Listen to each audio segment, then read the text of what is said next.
Welcome to the ExecMBA podcast. I'm your host, Brett Twitty, and you are listening to a new episode. On this episode of the podcast, I'm excited to share my recent conversation with James Hoffman. James is a first-year student in our Executive MBA class of 2022, and we recently connected via Zoom to talk more about his background, how he decided to pursue an MBA, what led him to Darden, and so much more.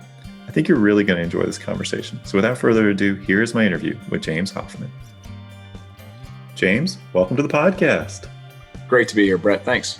It's great to have you here. How are you doing at this time? Oh, I'm doing well. COVID times are challenging times. I know we've all felt a bit disconnected from those we love, unless of course they live in the same house with you. I'm certainly no different, but I think if we all focus on getting vaccinated, there'll be new life around the corner. When I think about work and I think about Darden, they probably place most tremendous time challenge on me that I had. But now that we're 3 quarters in and I've got an amazing learning team, I'm really starting to pick up momentum and really excel, and it's really exciting. Well, that's great to hear. Have you picked up any hobbies, pastimes? Maybe Darden's taken all your free time, but anything you've picked up over the past year or so? I won't say new hobbies, but I did get recently married, so I'm learning how to become a better husband each day. And I think that's a really important point for our listeners.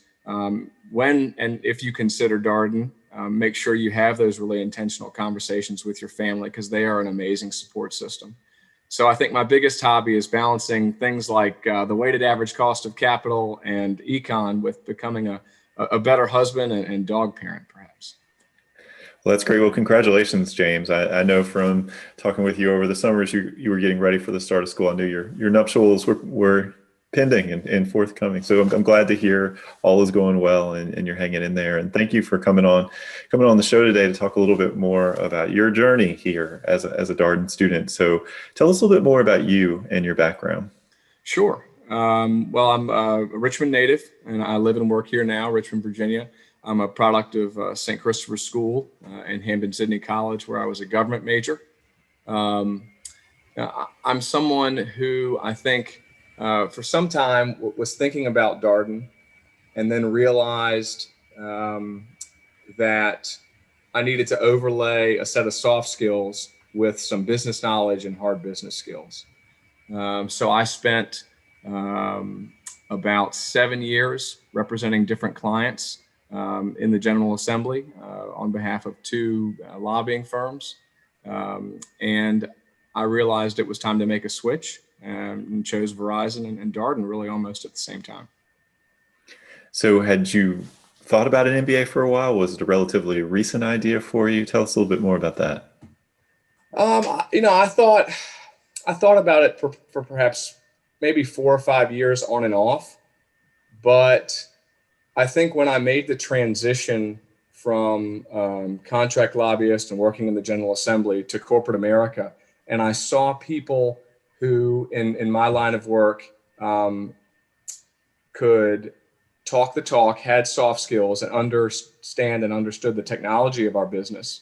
But then I also saw that they had the hard business skills and the hard business knowledge. And I just recognized that was something I lacked.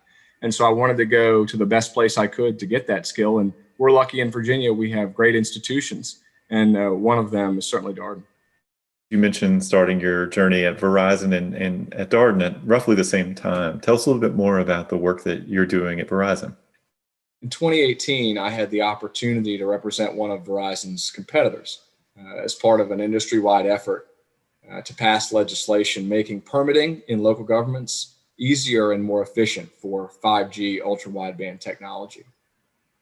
After that legislation was passed, I was asked to join Verizon, move downstream, and implement that very legislation. So as the network real estate manager for Verizon in Central Virginia and Hampton Roads, I'm focused on using that legislation, working with local governments to make sure that we are permitting sites and building sites efficiently and effectively, so we can really provide an amazing 5G experience for our customers.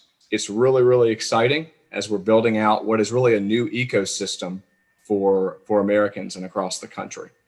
If you think about when we were in a 3G world, We were maybe sending some text messages, maybe sending some images. 4G is when the Internet of Things really accelerated and things like Uber popped up, right? Well, now with 5G, there'll be things we know of, like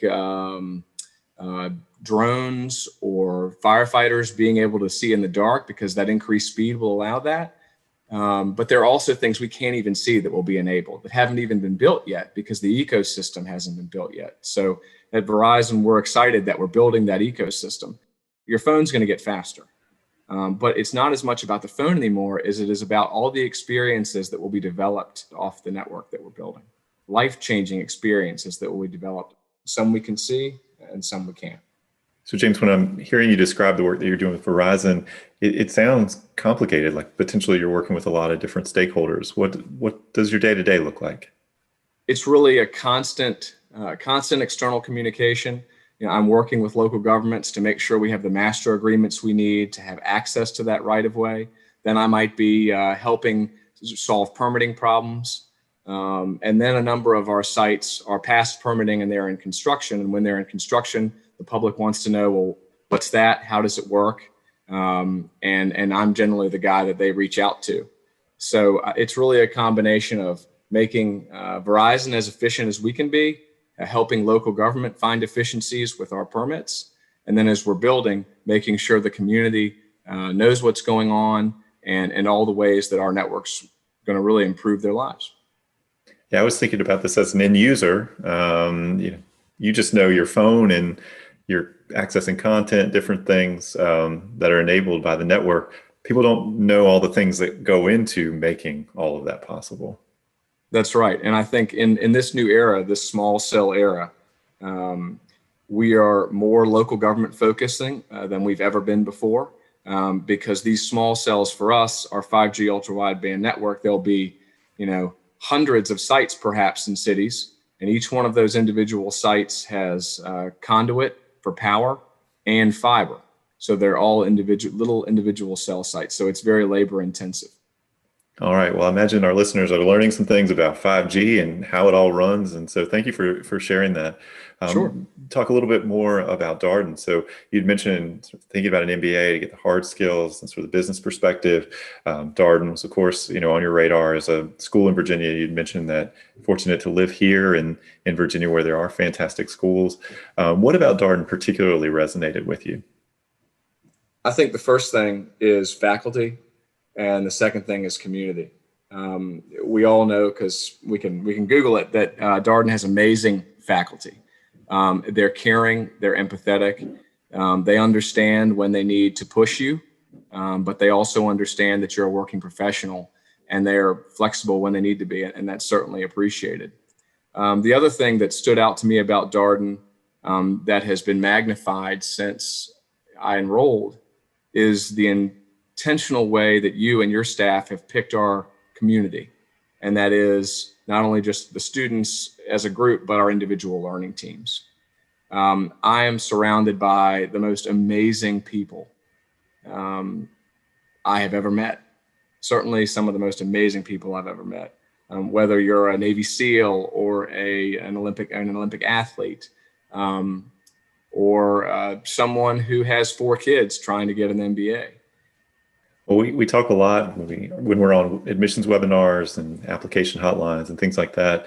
We are trying very intentionally to shape the class. Lots of different people, different backgrounds, different industries, lived experiences, work experience, all of that coming together. And then you sort of think about how that works on the learning team level. For our regular podcast listeners, they've heard this discussion before, but if you're new to the podcast, these are 5 to 6 person teams that are put together by student affairs working with admissions to try to have sort of a small, diverse group of people, different backgrounds, different skill sets. It's a nice touch point for you academically as you get started in the program, socially as well. You have an immediate connection to 4 or 5 other people.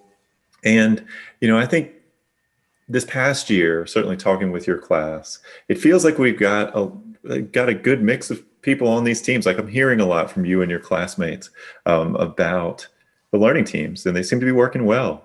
Tell us a little bit more about how your team functions. Every team has its own way of approaching what they do and in school. But what does your team do?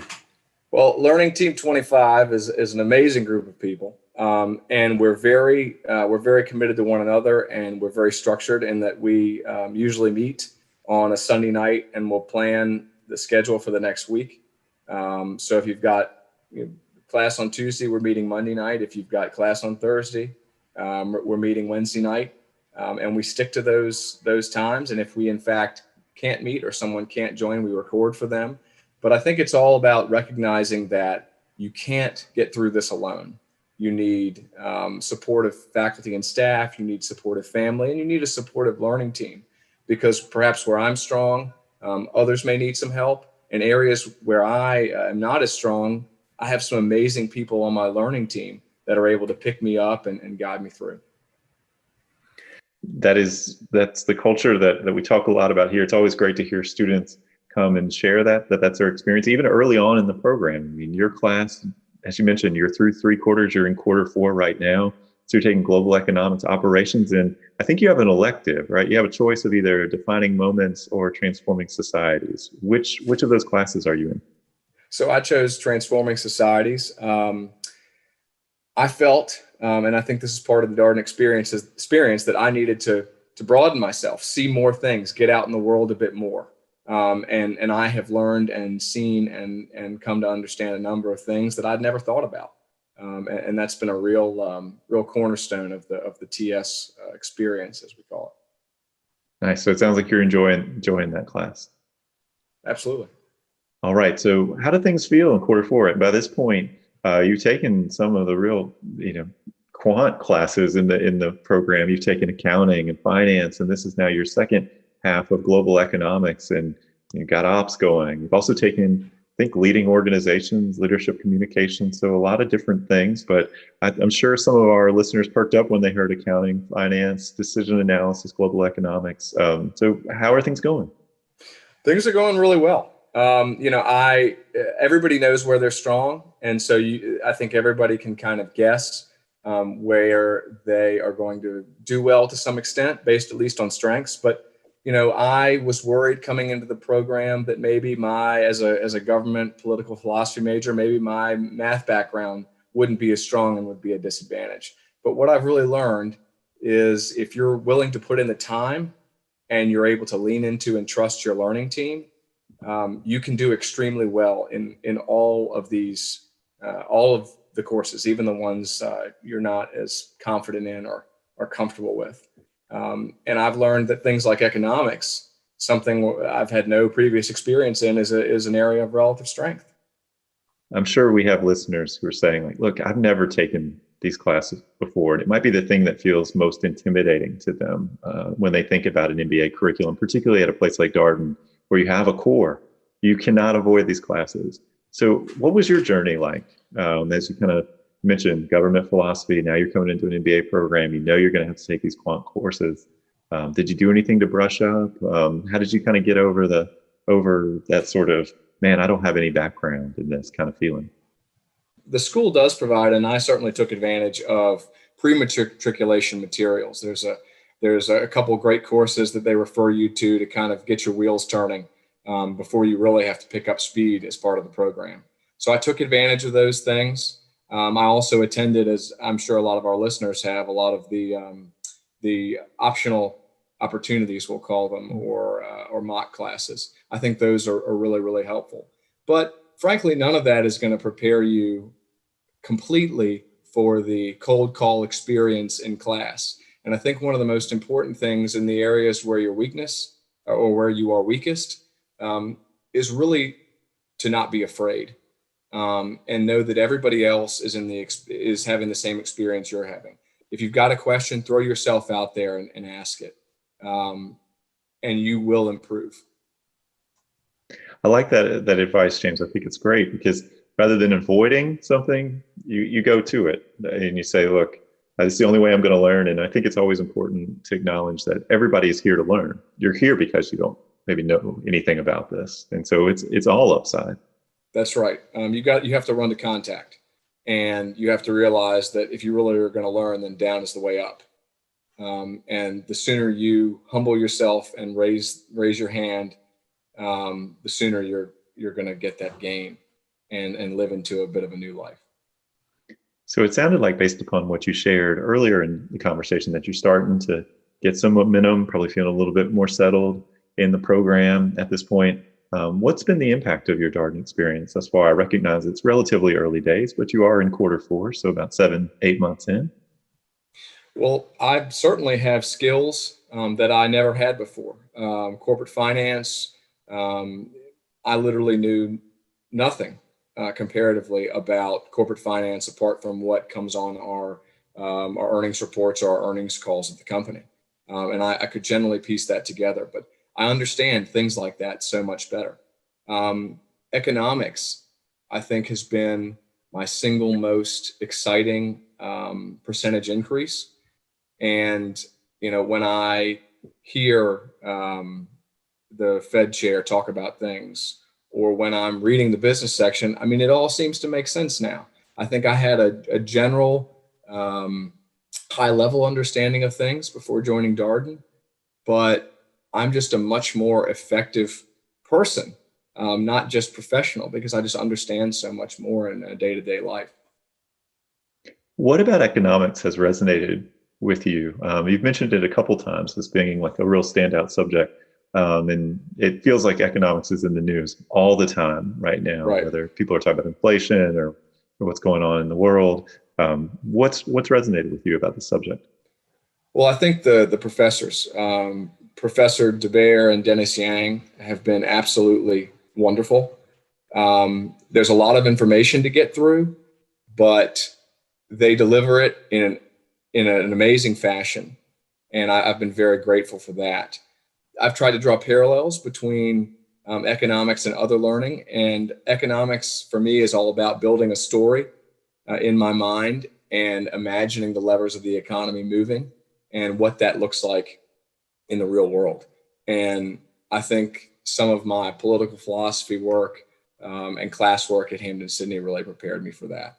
But those are really some things that have stood out about economics.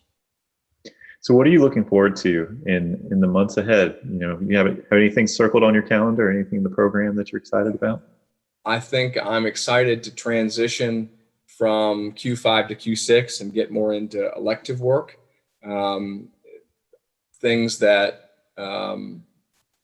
really speak to a little bit more, not necessarily more, but I just think speak to my future, maybe not just from a core perspective, but I'm taking things like the consulting process and things that I really know will be beneficial in the future.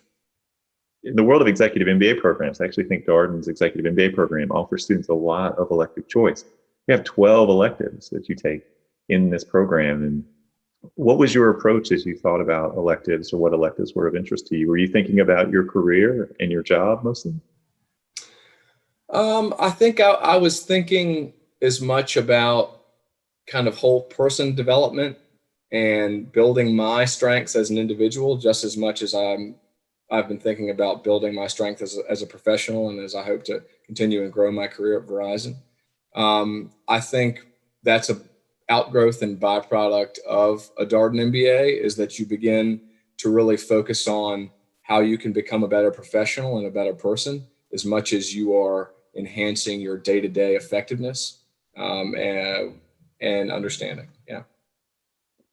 That last point is certainly one that comes up, and I think it's one of the things that's maybe a little bit surprising to people.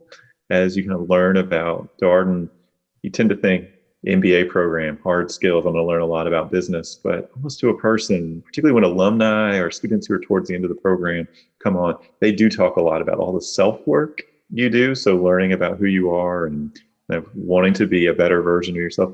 For you, where do you feel like that's coming from in the program? Is it just something that's kind of there, or what's pushed you in this direction? Well, I think Darden, an aspect of Darden is frankly pushing you closer to your limit or to your limit. And I think when anything pushes you to your limit and tests yourself, you have to grow new skills and become more efficient and effective. And I think with respect to time management or with respect to business skill, Darden really has that effect. It's pushed me to find time I never knew existed.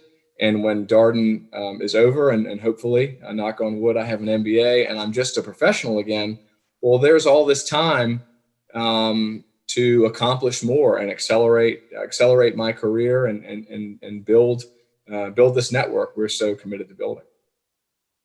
Yeah, that is one of the things that people kind of get to the end of the program and they're like, well, what am I going to do with all these hours that I've found in the day? Maybe not immediately after graduating. People do enjoy having a little bit more free time, but pretty soon thereafter, people fill up their schedules with all sorts of things because your sense of your capacity has changed, perhaps. I think that's right. So last question here for you, James. What's one piece of advice or a few pieces of advice that you might share with our prospective student listeners? Anything that you think they should be thinking about? Don't be afraid. And the people that you're talking to, if you're talking to Brett or another member of the admissions staff, or you're talking to your college professors and trying to decide, what to do, know that they're there to help you and support you, and lean into that. I'd also say, don't forget that Darden, as much as any other program I'm familiar with, is, and I would frankly say more, is about a whole person evaluation. So don't get in a silo thinking that, well, because you're weak in one area, you won't be an excellent MBA student, because that's just not true. And Darden wouldn't be as amazing a place if it didn't have people that had your strengths. I really love both of those points. I would say on that last point in particular, there are so many different people who can be successful at Darden, and people always ask us what we're looking for, and the answer is quite long. All these different things that are on our minds. But first and foremost, we're thinking about the classroom, thinking about the perspective that you'll bring, your openness to other people's perspectives. But we're also thinking outside of the classroom too. I mean, Executive MBA program, surprising to people, has 10 plus student organizations at this point. And so there's so many different things. And so oftentimes people will talk themselves out of this process. Certainly appreciate your advice, James, to not do that, to continue to push forward, because lots of different people can be successful here. Absolutely. Well, James, I know it's a busy time for you. I know you got a zillion things going on, Darden included. So really appreciate your taking time out for the podcast. Thank you so much. Thanks for inviting me, Brett. And that was my interview with James Hoffman, a first-year student in our Executive MBA class of 2022. As always, if you have any comments, suggestions, requests, anything you'd like for us to cover here on the podcast, we're all ears. We can be reached at exec, that's EXEC, MBA at darden.virginia.edu. Until next time, stay safe, be well, and thanks for listening.